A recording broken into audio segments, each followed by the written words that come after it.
Hello and welcome. I am your host, the best podcast host in the universe, Steve Cully. I'd like to thank our sponsors at Procyon Partners.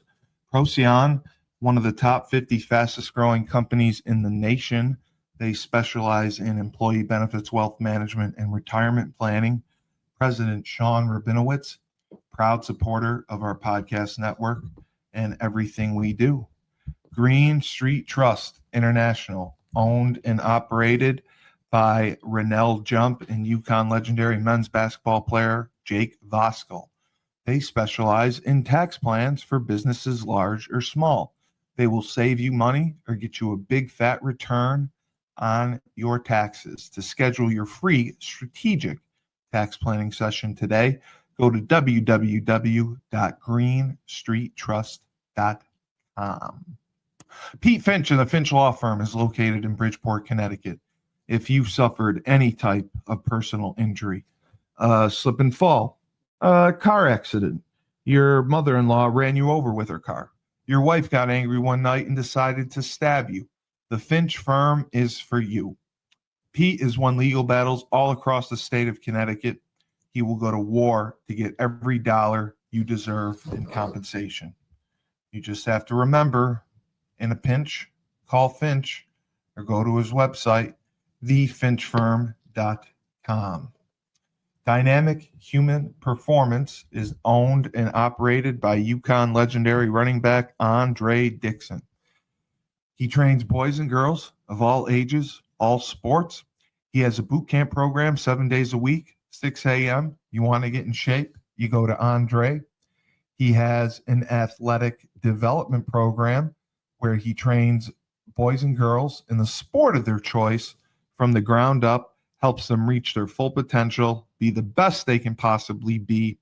Andre has sent boys and girls to college on scholarship for all different types of sports.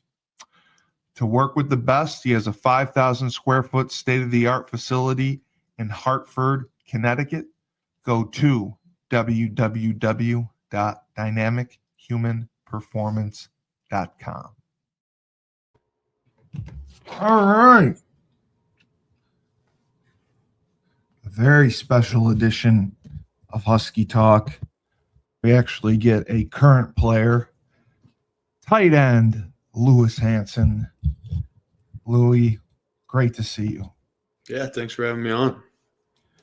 So, not too much has happened in the last couple of weeks, right? It's been kind of quiet up there in stores, right? Yeah, not quite. You go home for Thanksgiving. You get some news and kind of shocking, and everything's up in the air. I can't even imagine what that's like. And a week later, you got a new coach. Everything else is going on. You got an interim coach. You got a new coach, and coach is leaving. Coach is coming. I can't even imagine how that is. But you guys have persevered through it all, and especially, I mean, I know you've been there quite some time, and it's definitely interesting being an independent and being at UConn because anything can happen. Nothing's really guaranteed in football. That's for sure. Yeah. Yeah. I mean, between the teams you play, between the coaches that come and go, it's a struggle. And that's why I give you guys so much credit for the adversity that you fought through year in and year out, and especially with, offensively, the play calling, with the players, with transfers coming in and out. Like I could never imagine that. Can you tell me just a little bit about what it's like to have 40, 50, 60 new faces come in a year that you don't know? Yeah, that's kind of the new world of college football, right? With the transfer portal. Oh yes. So I mean, it's crazy, but you kind of get used to it. New faces come in, and I think a lot of that comes down to the team's culture and that stems from your head coach and the strength staff. Is just everybody buying in, and once you work towards a common goal together for so long, it's only a matter of time before you kind of gel. So I think we did a great job of that this year, last year too. And I think you could probably look across the country and see who's doing well with it and who's not. Because it's difficult. It's tough to come into last year we played in the Fenway Bowl, and 2 weeks, 3 weeks later, come on campus and half the team's gone and half the guys are new. So that's just kind of the new world of college football. It's $1 billion industry. That's the bottom line. What would you say is the boldest move that Coach Mora made in the last 2 years? A question that we just received. The boldest move he's made, I'd say that fake punt against Duke. Yeah, that came out of nowhere. I can say Yeah. no one in hell was expecting that one. Kind of went against all the tendencies in the biggest game in the biggest moment. 4th and short. I forget what the score was at the time. I think we were losing. It was a big drive. Right. You don't get that, and Duke's essentially in field goal range or a first down away, and then the game's over, right? So I'd say that was a pretty bold move on his part that worked out for us and helped get us a win. Yeah, so anyone who wants to donate to Louis, you can Venmo at Husky Talk. You can scan that little icon thing up top as well and ask a question. You can comment. You can get an autograph. I don't know if he performs sexual favors, but whatever it takes, I guess. Yeah, I'm making him blush already. So the Duke game obviously was your biggest victory, and you beat the ACC champs, and that was incredible. You played them tough last year, and this year was completely different. They had to come in to our town, and what impressed me the most was, their quarterback was paid $4 million. Our quarterback was probably paid $40. The money that was spent on their team compared to us, I mean, just the discrepancy in finances you see between teams. I mean, you're going up against teams that are spending literally a fortune, and we are not. And I mean, does that put somewhat of a chip on your shoulder when you go into these games and that these guys are getting paid more, and they're in these conferences, and it's just, we're going to buy the best players and we're going to beat you with them? I think for some guys it definitely might. That's not really the angle I look at it from. It's kind of, when you play a team like Duke who's in the running to win the ACC championship, to me that's kind of just an opportunity to show what kind of player you are, money aside, and what kind of team you are. And once you get on the field, it doesn't matter who's getting paid what. It's who's making plays and who's scoring more points than the other team, which is the great part about playing sports. If everything was decided when the paychecks were written, then we wouldn't have to play the games. But obviously we do, and it's cool when you're able to win a game against a big opponent like that. And then to watch them win the ACC championship was pretty cool too. I know that happened after the fact, so it was kind of nice to say. After playing them, I knew they were a tough team. I think that was the most complete game we played, and our best game as a team. And I knew they were a tough team, and they'd do very well in the ACC. So, question: what was it like to play and defeat Boston College, a team that we traditionally have struggled against? I know that you may have been on the team in 2023? You guys beat them? No, that was 22. I got here in 23. Okay. We lost at their place. That's what it was. Okay. Yeah. So beating Boston College, I loathe Boston College. I would set Boston College on fire if I could. But you guys beat them. What was it like to beat Boston College at Boston College? That was a big game for me personally and as a team. That was our first Power 4 win this year. That was kind of the hump we had to get over last year that we struggled with. We were 0-4 in the regular season, obviously UNC in the bowl game. But I grew up 20 minutes from BC. I know. Grew up going to BC games, so that was really cool. I probably had 100 people there. It was like a little homecoming for me. It was really awesome. So it was great to be able to win that game. And again, like being able to beat an ACC opponent for the first time in the season, we kind of let one slide against Syracuse, it felt like. And that was kind of one to set us back on track and kind of solidify who we knew we were, kind of show the country. Yeah, that Syracuse game was a little bit frustrating. I can Yeah. say that. I can say that for sure. I'm sure it was. Would you say in the Syracuse game, you guys were up 14-6 in the fourth quarter, going really down to the last 5 minutes? Yeah. What do you think went wrong in that game to cause you to go into overtime and unfortunately wind up losing? It's hard to pinpoint one thing, because a lot of things went wrong. To blow a lead like that in the fourth quarter, a lot of things have to go wrong, and they did, to be completely honest with you. I know they scored 2 touchdowns late. Yeah. And a lot of people would like to say, the defense gave up 2 touchdowns late. Well, the offense had the ball twice in the last 5 minutes, and we couldn't get a first down to run the clock down too. And that's kind of something that a lot of people don't realize. With good field position too. Right.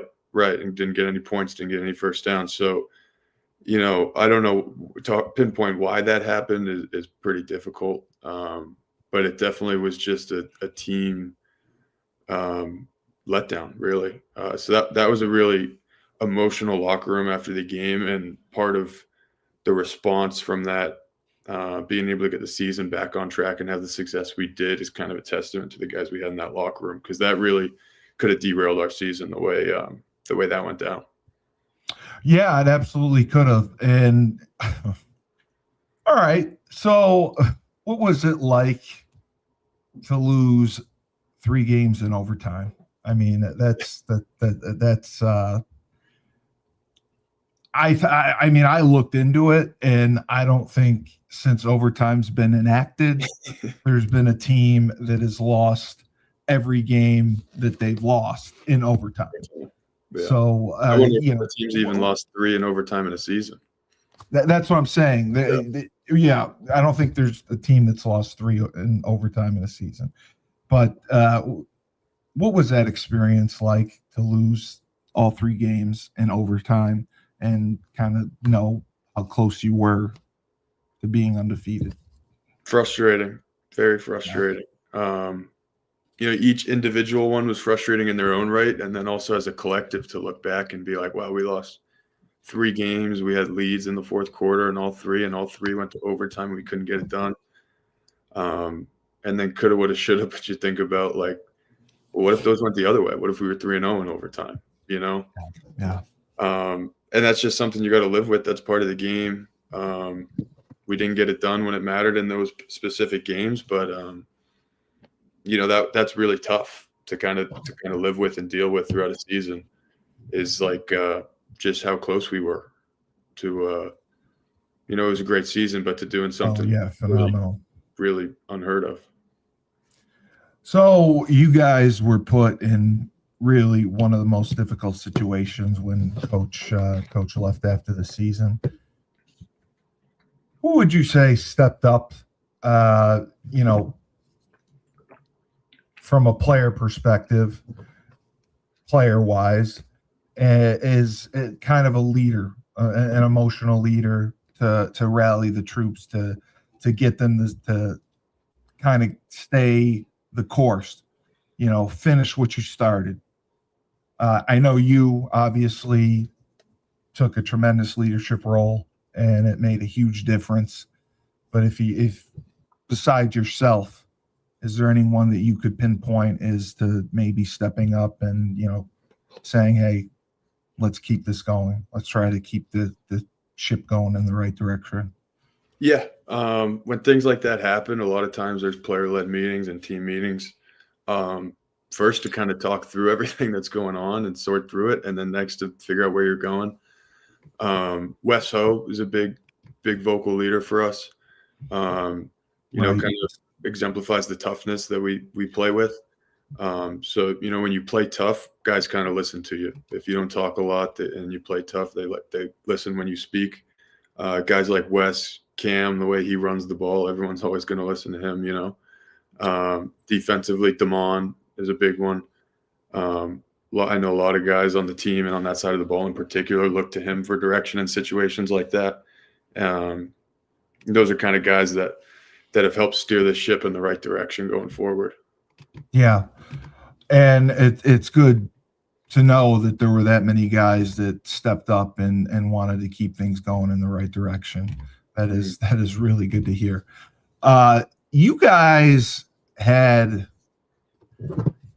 quite a few different personnel groupings. You had different tight ends. I mean, there was you, there was Alex, there was Juice out there.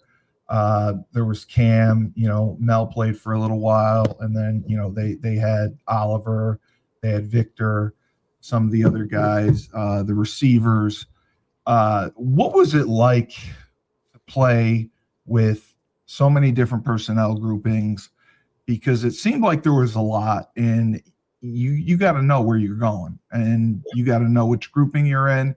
You got to know when you need to be out there, when you don't need to be out there, and especially for you being on special teams. Yeah. I think one thing we talked about as an offense going into training camp, we kind of recognized the talent we had. And when you have talent like that, everybody's going to play. It keeps everybody fresh and more importantly, keeps the defense confused. We break a huddle and they got to figure out first who's on the field, before they figure anything else out.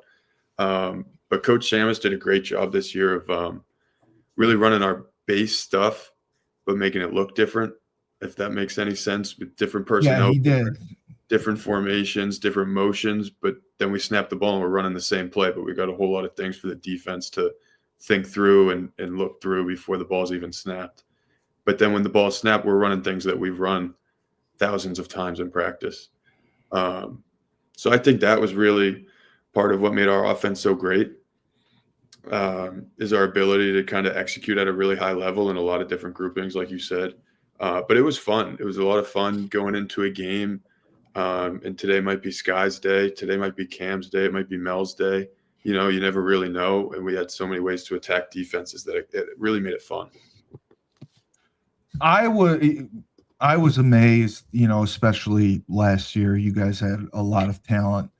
And, one of the questions would be, why do you think that guys probably who could have gone into the portal and gone somewhere else, gone to a bigger program, stuck around and, wanted to be part of this team, wanted to be part of the 2025 team when the grass could have been greener somewhere else? They chose to stay at UConn. They were loyal to the Huskies. Yeah, there are definitely a handful of us. The portal's crazy now. And if a team wants you, they're going to reach out to you and they're going to find a way to talk to you when they're not supposed to. That's just the reality of it. But I think, like you said, it's just loyalty and a commitment to the program. A lot of us came here, and UConn, when I came here, UConn had the first 6-6 season and went to a bowl, so they were on their way. But then guys like Skylar, my first year we were 3-9. Yeah. Skylar came after a 3-9 year. And then we had a great year last year, and seeing the way the fans responded, the alumni responded, the university responded, you could kind of tell it was just a place waiting for a football program to perform for them. It wasn't, I think they kind of had a reputation as a place where they didn't care about football, or football wasn't important to them. But that clearly wasn't the case once we started getting 35,000 people in the stadium. And I think people saw that, and it was fun, and it was awesome to be a part of. And it mattered. It mattered in a college football world where really what matters to a lot of people is money. And I think you got a couple guys to stay because they cared about something bigger than themselves, which was really cool and part of what made this team special, in my opinion. Yeah, no, I totally agree with you. And it's very, very challenging in this world to get guys to stay. And it's, like I said, different when you're bringing in 40 to 50 new guys every year and trying to get adjusted and trying to get acclimated. Did you feel that you guys had trouble either last year or since you had been there? Would you say that you had trouble gelling with the new transfers when they came in? Because I know you really have a short window between spring practice, winter workouts, your summer workouts, summer camp. It's not like the NFL where you get four preseason games to play. It's not a lot of time to gel. Yeah, it's not, especially with the second portal window. I know that's closed now, but we had guys coming in June. Some guys classes and coming in July, and training camps and the season starts in August. I think we in particular did a good job of that. I think a lot of the credit goes to Coach Brown on that, the strength coach. I think a lot of people don't realize how much time college football teams and players spend with the strength coach compared to their actual coaches. You know, the whole offseason we're with Coach Brown, and he's the one delivering the messages and kind of doing that cohesion and the gelling that you talked about. And I think part of his plan was to make things so hard for us at times in January and in July when we were training that you kind of had to lean on each other. And that was definitely part, you know, he said that it was part of what he was doing. And it worked. You know, if it's 5 o'clock on a Friday morning in the winter and you're going through what feels like the hardest workout you've ever been in, you got to look around and you see the only people in there doing it with you are the guys that are going to run on the field with you on September 1st or whenever it may be.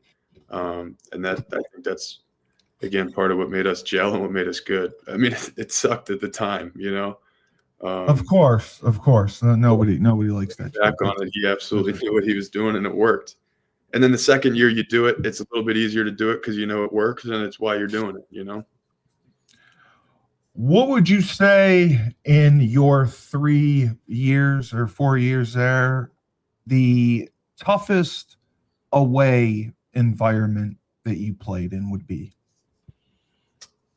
Tennessee, my first year here. We went to Tennessee. Yeah.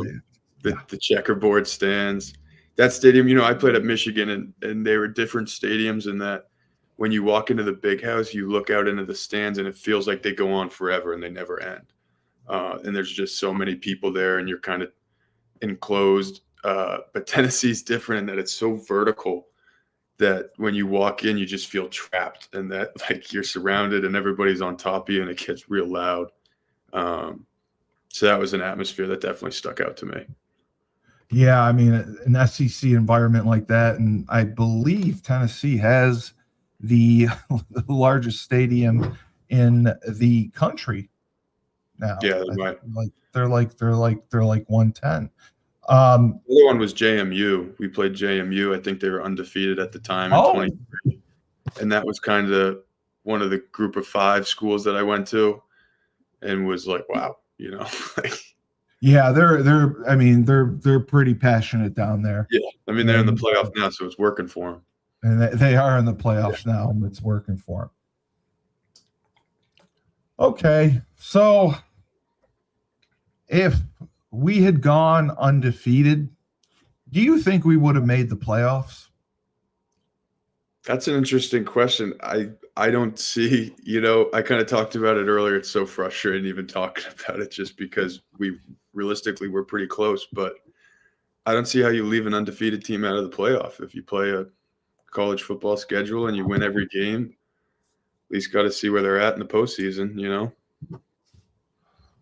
Yeah, I you know, going undefeated with the schedule that we played, I mean, it's unbelievable. And with the teams that got in and beating the ACC champion, anything could have happened. Anything could have happened for sure. I think we were right on the receiving votes there at the end, right?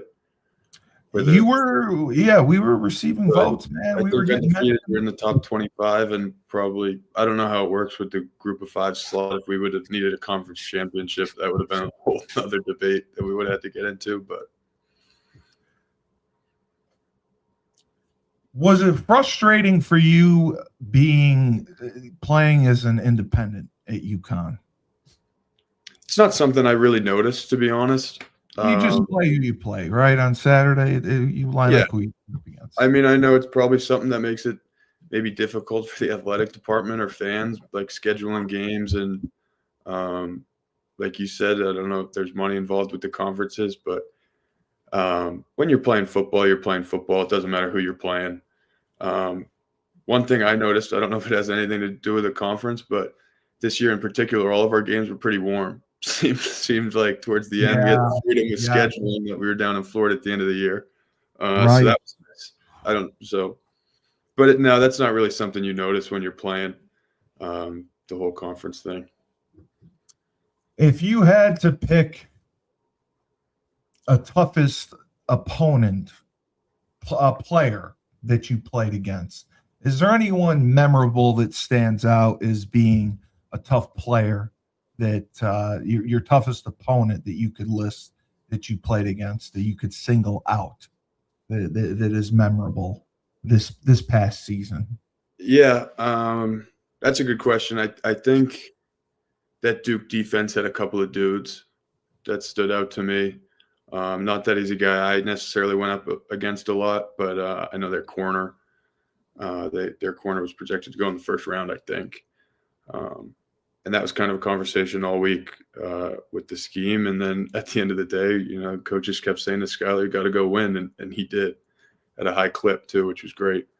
And then they had two guys up front, 97 and 7, Yeah, that were just kind of dudes, yeah, just they were big, good. powerful guys that could get off the ball and played physical.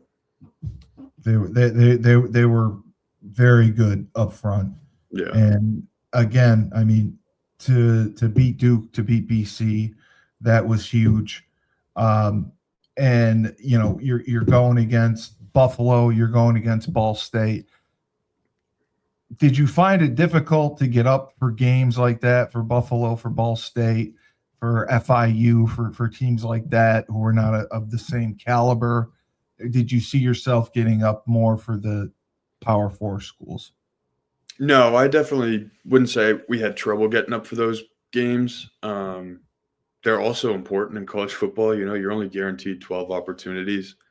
Um, and we're never in a position to take any of those for granted, so you kind of go out and you play your best. But so it's not as much having trouble getting up for a game, but when you go into a BC or you play a home game in front of a packed crowd like Duke, absolutely, it's like a whole nother level. When you feel the crowd like that, no doubt that there's something to that. But just in terms of getting up for a game, that wasn't something that we had an issue with. So tell us a little bit about your background. I know you played in Massachusetts.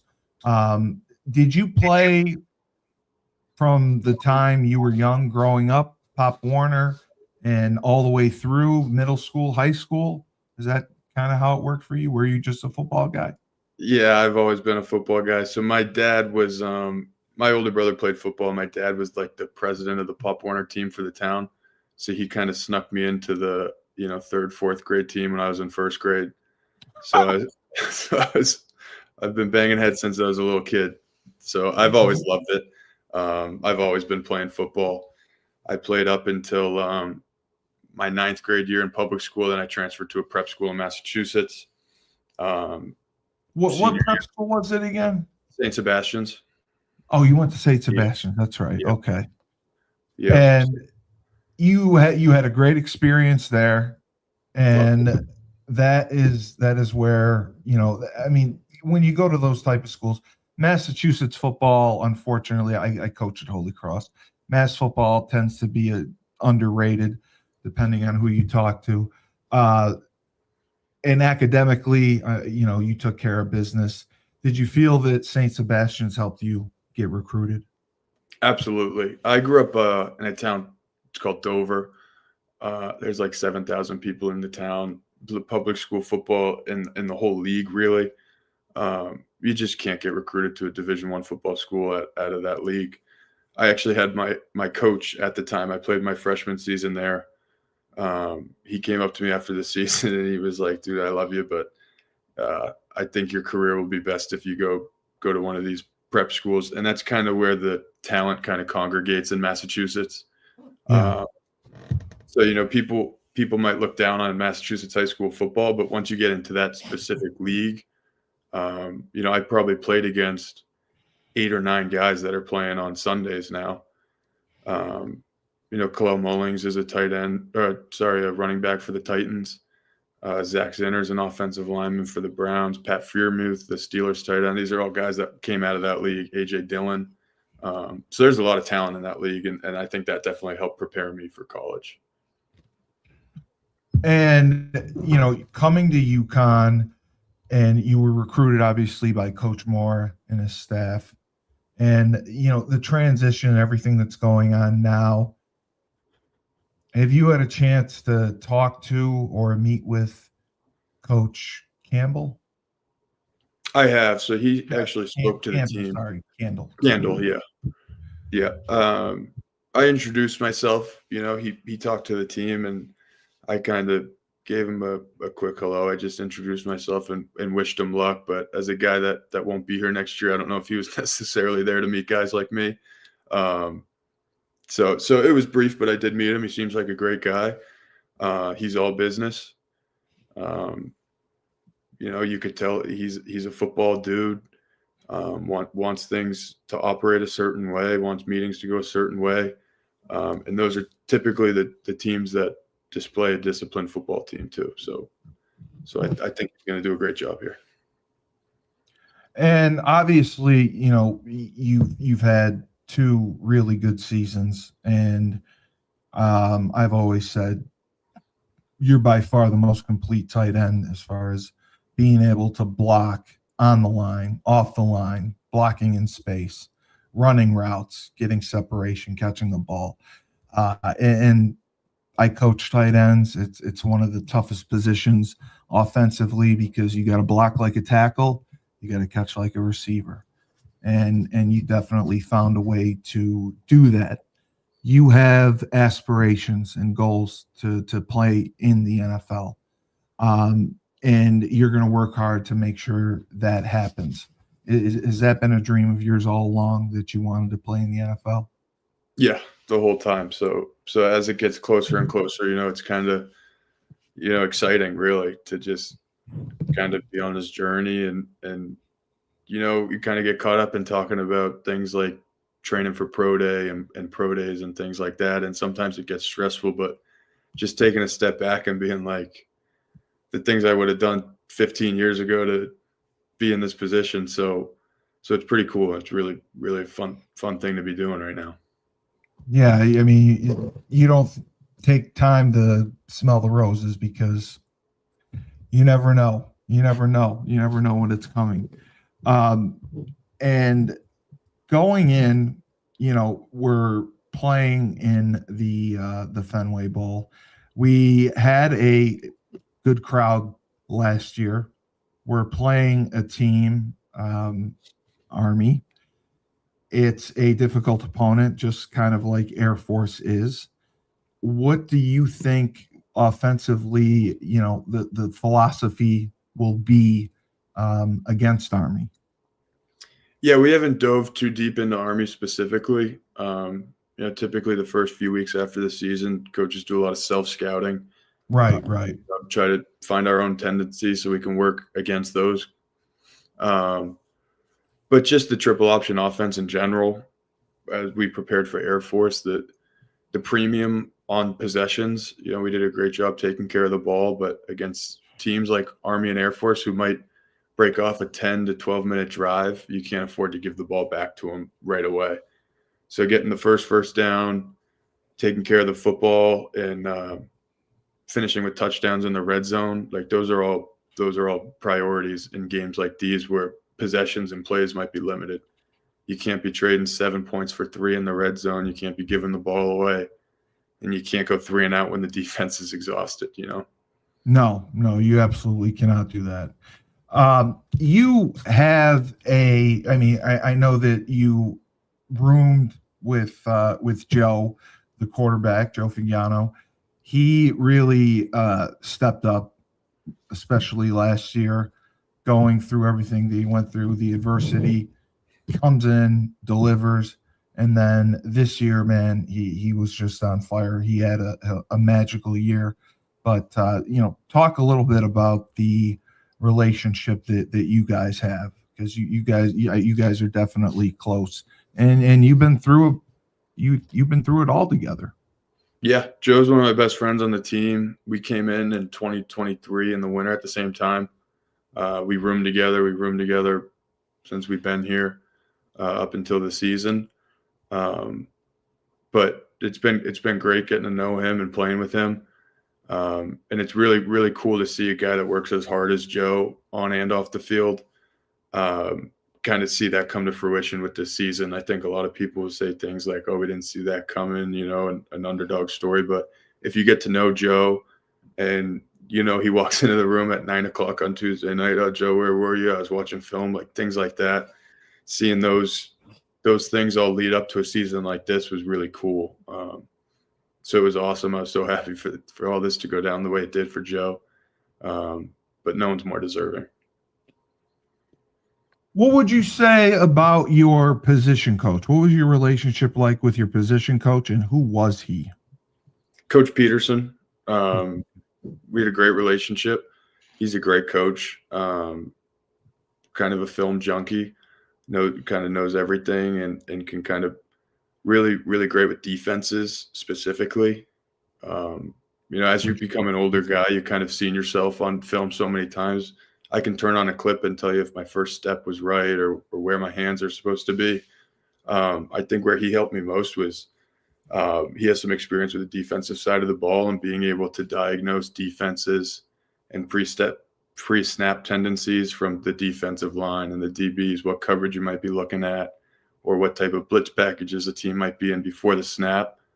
Having us prepared for things like that, I think, helped us a lot as a group. Offensively, were you guys an offense that were able to check and audible at the line of scrimmage, or did you call plays, like call it and haul it, whatever was called, you ran it? Or were there options? Were there packages? How would you say the offense was run? We got into a lot of that stuff as the season went on. I think part of like what you were talking about earlier is the gelling and having a lot of new guys. Yeah. You really need to have a great understanding, as of an offense to be able to do things like that. So I think as the season goes on, you have more experience. We were really able to get into things like that. Zero checks, getting the ball out quick against pressure, run pass options based on defensive structure. And that makes a team really dangerous when you got a lot of guys on the same page like that, and the defense essentially can't be right. So I think the more we were able to get into that stuff, the higher quality of plays we ran. And I think we were able to do a lot of that because of how well the group understood the offense. Who would you say that your biggest catch of the season was? I'd have to think about that one. I think probably the long first down against FAU. Yeah. Or maybe even the first one in the 2-minute drill, just kind of getting the ball rolling and getting down the field. And I think what ended up being a 15-play 2-minute drill, which is pretty rare. But you really took charge out there in that situation, and you said, "Get the ball to me. I'm going to be there. I'm going to be your safety net, whatever you need." Yeah, I mean, it's great to kind of have opportunities like that and just to be able to take advantage of them. Those are kind of the moments you train for. So it's always awesome to be thrown into the fire like that. Some guys shy away from it. Other guys kind of trust their training and kind of live for things like that. I think we got a couple guys on our offense that really live for things like that, which is why I think in a lot of 2-minute situations this year, I'd say I'd have to look at the stats, but we were probably one of the most efficient 2-minute teams in the country. Yeah. I mean, with 50 seconds left, you scored against Buffalo. You scored, I believe, against BC at the Syracuse. end of the half. I mean, Yeah, it's yeah, Syracuse. Yeah, it was unbelievable how you were able to execute and how efficient you were in those tight situations. And that's why I always say Joe had ice water running through his veins because man, he played in every situation, balls out. He didn't care. And I loved it. I loved it. I love that moxie and that because just comes from reps, really, too. I mean, yeah, I it think does. we used to do it. A lot of teams, as you get into the season, shy away from what we call good on good periods, starting One on offense, ones. Yep. starting defense. Yep. And we didn't, it's something we did a lot of. And I think Coach Morris said at one point in the season we had hit our 1,000th 2-minute situation Yeah. from January throughout where we were in the season. We had repped 1,000 different 2-minute situations, which is unbelievable to think of. Different scenarios, how many timeouts, what yardage you're on, how much time Yeah, left. the end of practice, Coach Moore will just pick a number in his head. He'd say, 100 or a minute 47 seconds, and you got one timeout. Here you go. You're down 2. Go. So, and I think that kind of just prepares you for those moments, especially when you're not always ready for the 2-minute situation that's going to present itself. Sometimes it's a big play touchdown or the defense gets a turnover, and you kind of just got to be thrown into the fire and be ready for whatever's thrown at you. Sudden change, Yeah. absolutely. What was it like having Coach Mora come back? I believe he came back after Thanksgiving break and talked to you guys before he left for Colorado for good. What would you say that meeting was like for everyone? It was nice to get to see him again, Yeah. and wish him luck. And, he wished us luck and kind of explained his thought process with everything. But just the way our season ended with the last week being our bye week, we were kind of home when everything happened. Yeah. So I think that's kind of a testament to Coach Moore and the type of person he is, to come back and look everybody in the eyes and answer questions and say his goodbyes when probably every other coach in the country would just say, well, this works out great for me. I don't even have to see those guys. I can just head out. Yeah. Send a text message. Right. Exactly. So I thought that was pretty cool of him to do. And it was nice to get to see him one last time and wish him luck. Yeah. Yeah. And I know that he really wanted to be on the West Coast because he has a place on the West Coast and that's where his family is. And that's more of where he wanted to be. And it wasn't necessarily the school or the opportunity, but I know that he wanted to be out West, be closer to Utah. It wasn't anything against UConn. And that's what I heard. So that's what it kind of made me feel better about it. And, everything that you guys have accomplished, what would it mean to you if you were able to go to Fenway and get a 10th win? And, you would be the school record holder for FBS wins in a season. Yeah. Yeah. That would be special just to be able to cement ourselves and our legacy, as the greatest team that's ever played here, which would be a really special opportunity and not something that you're able to go out and do very often. So anytime you're able to break a record like that, it's a really special moment and something that we're certainly working towards right now. Yeah. And believe me, it's not happened often. And it would be the same thing with 2 seasons with 9 wins. I mean, that's the first time in school history that happened. Yeah. Was that something you guys were thinking about as you were playing, or you were just taking one game at a time? You got to just take it one game at a time, and then those things kind of build. In our exit meeting or end of season meeting before we went home, Coach Samus actually pulled up some of what we did. And it's not something you ever talk about or you ever think about while you're doing it.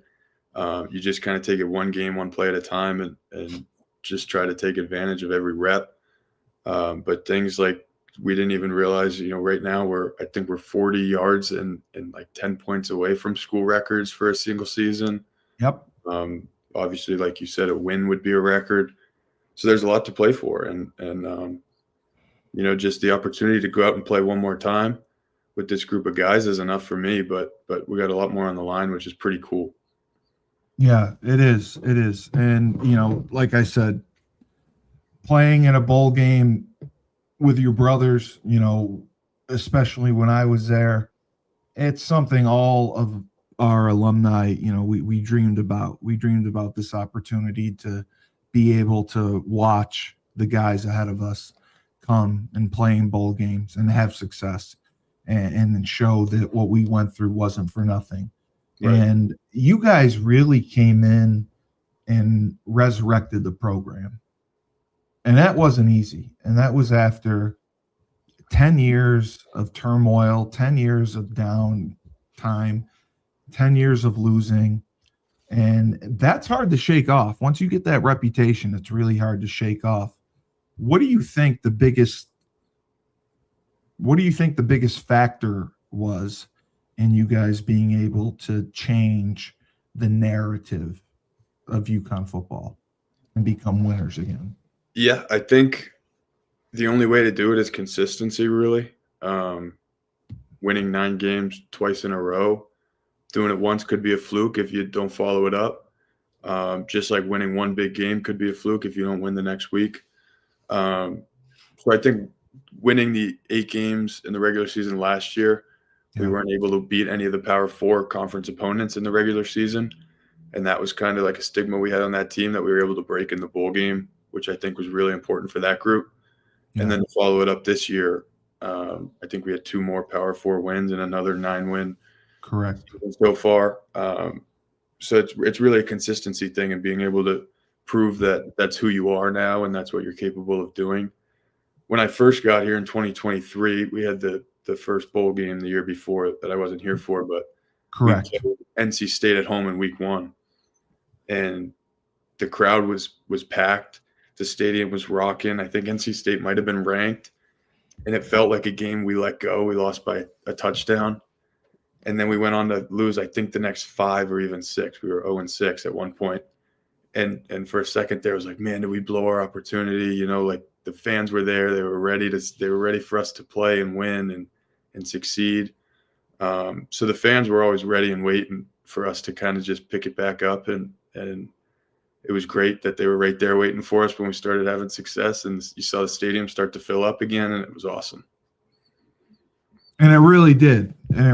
Because you could see the alumni that came back, Coach Baylock and the different teams that he would honor and groups he would bring back.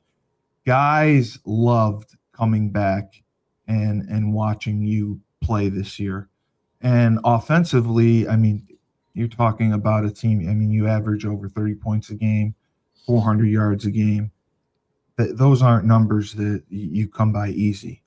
And like I said, you do the dirty work. I mean, you're a tremendous blocker. And you're blocking on the line of scrimmage. You're blocking from the backfield. Being a tight end, you really have to do it all. What would you say is the toughest for you as far as blocking goes? Is it blocking someone on the line? Is it blocking someone in space? Is it blocking someone when you're kind of off the ball as a wing? What would you say about that? The toughest thing I would say for probably every tight end is 1 or 2 things. It's kind of putting your hand in the ground, and there's a big, mean 300-pound defensive lineman in front of you, and it's a one-on-one situation. And, that might sound scary, but the inverse of that is being out in space with one of the best athletes on the planet at the end of the day when you're playing high-level football. And Coach Samus puts it very well, actually. I had never heard this before, but the toughest part about blocking, and it's the only sport or position in the world where you're executing your job and you have no idea what the ball is. You don't? No. Yeah. So when you're out in space with a corner or a safety and they know where they're going and you're just kind of trusting your landmarks and your running backs angles and things like that, that can be tricky, or putting your hand in the dirt. But, you kind of just have to embrace it all. And just kind of like appreciate the challenge and just like love getting after it, because you can't play tight end if you don't like to block. So learning to love it was a huge part of my development. Yeah, I used to just say I'd get in the way of people. I was good at getting in the way. I could get in the way for 2.5 seconds, then I would tell Orlovsky, "Dan, you got to throw the ball, man. That's all you got, buddy." Yeah. But yeah, no, I totally agree with you on that, and that's why I say you got to block like a tackle, and you're expected to catch the ball just like a receiver is. As you go into this next, I mean, it's coming. I mean, the next couple weeks as you prepare for the Fenway Wasabi Bowl at against Army. What would you say your personal goals would be going in, besides winning, of course, obviously? Yeah. What would you like to see for yourself? I was going to say just to win the game. Yeah. But that's always really the goal. To think of any personal goal would be tricky. You know, you always want to play well and you want to execute at a high level and catch the ball and score touchdowns and block guys into the dirt. But at the end of the day, we win the game and I'm happy. That's all it really comes down to. It's getting that 10th win. Yeah, and being a 2-time bowl winner. I mean, that would be huge. Yep. That would be just an amazing accomplishment. And I was thinking about it. I don't know that has been done here probably since 2008, 2009. So that's huge as it is. As you're looking at it, I mean, talk about Skylar Bell. What would you say about him? I mean, he had 100 and something catches on the year. He's a Bolitnikoff finalist, and you know he was a 2-time transfer, I believe, maybe a 3-time transfer, and he comes to UConn and he flourishes. And I think Gordon did a great job moving him around, so teams really couldn't get a beat on where he was lined up, running different route combinations, and he just had such a good presence and awareness of where he was on the field to sit down and catch the ball. But talk about Skylar a little bit and the type of player he is, and your relationship with him. Yeah, he's a guy similar to Joe, where it's just kind of like great to see all the work that they put in come to life. He worked probably as hard as anybody I've ever been around. The way we broke up our workouts in the summer was the skill guys, big skill, and then the linemen. So I would always come in after he had worked out, and we would be halfway done with our workout. We'd go run on the field and come back in, and he'd still be on the jugs catching balls. And then you'd kind of see the development, halfway through the summer, you'd come in and he'd be standing on a yoga ball, catching the ball with one hand. Like he never stopped. He never stopped. And once he felt like he had something down pat, then he would just make something up for himself to get better at, Yeah. And when you have guys like Sky and Joe doing those things and then have seasons like that, I think it really does a great job to show the young guys, what it's supposed to look like. And then if you work to a certain level, what it ends up looking like.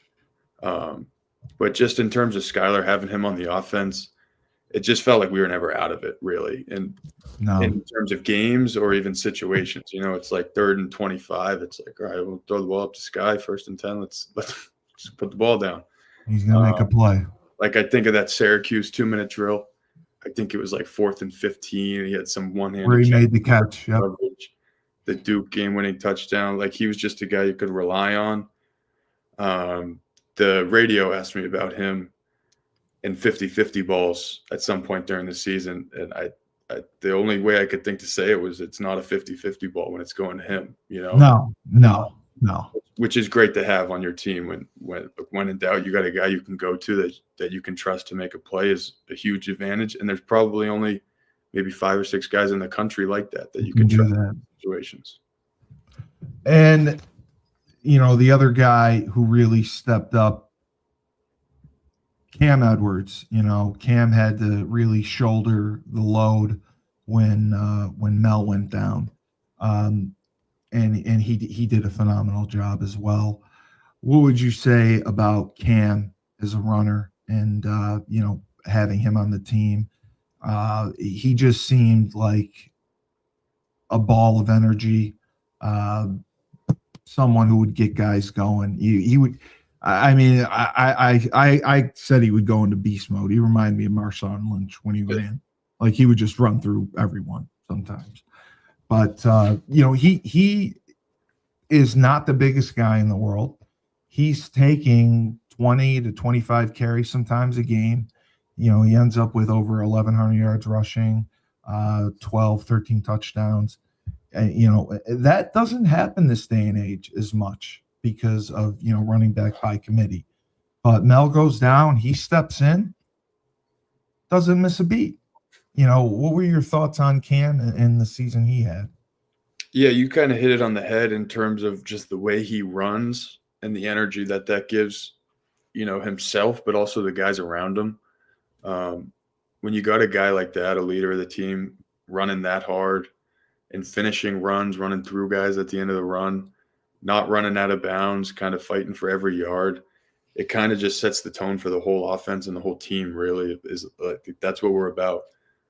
Fighting to the end, playing through the whistle, tough, hard-nosed football, and I think he was just kind of the guy that showed that the most.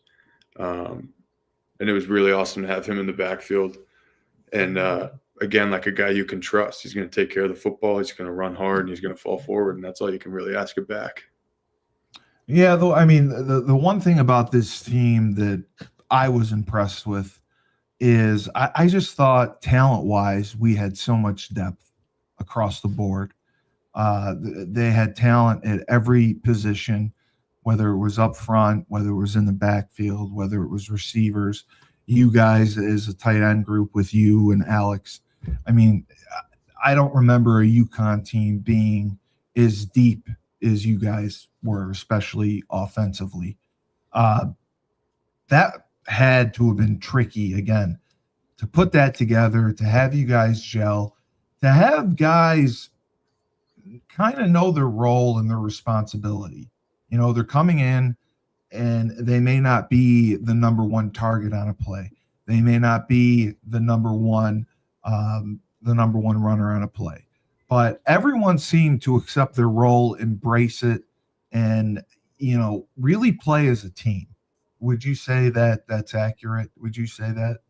I'd say that that's definitely accurate, and that more importantly, like that's rare in today's college football. To have guys come in and kind of look around and say, like, all right, we got a lot of talent out here. Today might not be my day, it might be his. It's really special. And I think that's kind of, like I said earlier, what made this team so great is just being able to attack teams with a bunch of different players, but at the same time, the guys that weren't getting the ball on that particular day were just as happy to see one guy score as the next guy, even when it wasn't themselves, and, everyone wants to score touchdowns. But the teams that are just as happy when someone else is scoring the touchdowns like we were this season, I think that's rare, and that's a really awesome thing to be a part of. Yeah. Well, I just wanted to say again, congratulations on just a spectacular season. You made all of us proud, the students, the fans, the alumni. And like I said, the last 2 years really resurrected UConn football. And it was good to see, because for 10 years it was misery. And, for 10 years, I didn't even follow it. But I did. I was brought back last year. Mike Burton was texting me and trying to tell me that this team was going to be good and worth watching. And I was like, yeah, okay. But I watched, and I was, other than the Maryland game, I was thoroughly impressed. But what you guys accomplished and what you guys brought back to the state, pride, and believing in football, believing that we can have success in football, believing that this is a football program that can go into a conference and have success. That is something that is remarkable, and that is something you should be proud of. You as a player personally, I love the head that you have on your shoulders. You come from a phenomenal family. Your father's one of my favorite people to talk to. I just he knows the game. He's a realist, and he doesn't BS. And I can see just how respectful and polite you are. I think that you're gonna have an opportunity to do some great things in the future if you just keep that head on your shoulders, keep working hard. You know what it is to work hard. You know what you have to do. Just keep doing it, and I promise you that good things will happen. But we want you to finish up strong. We want you to go to Fenway and take it to Army.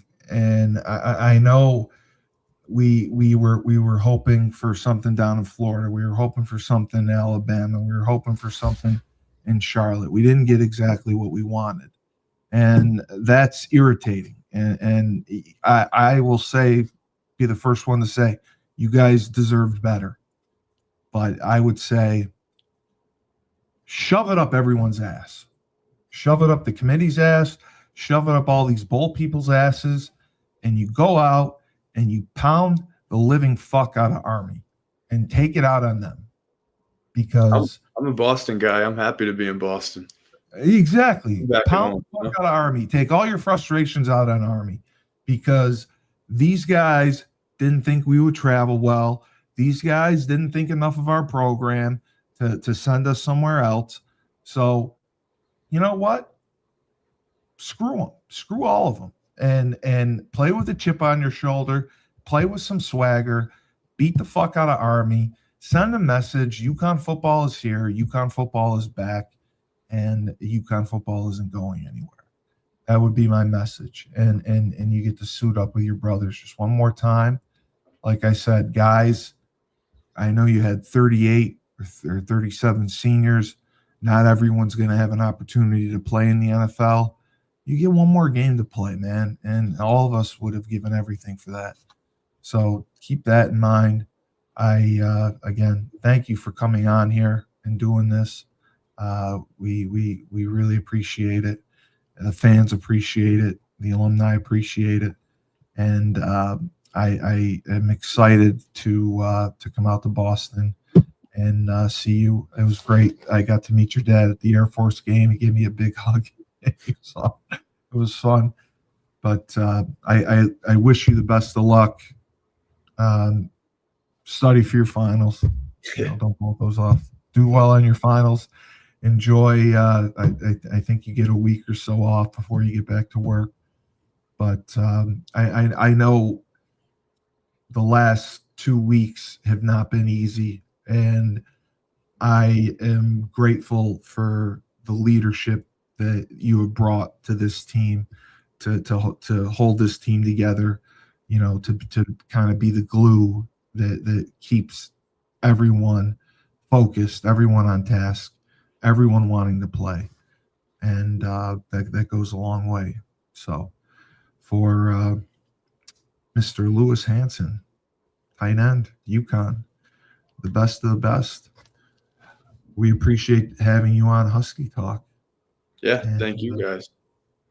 Yeah, just remember, life gives you lemons. Don't make lemonade. Take 2 oranges, throw them right back at life.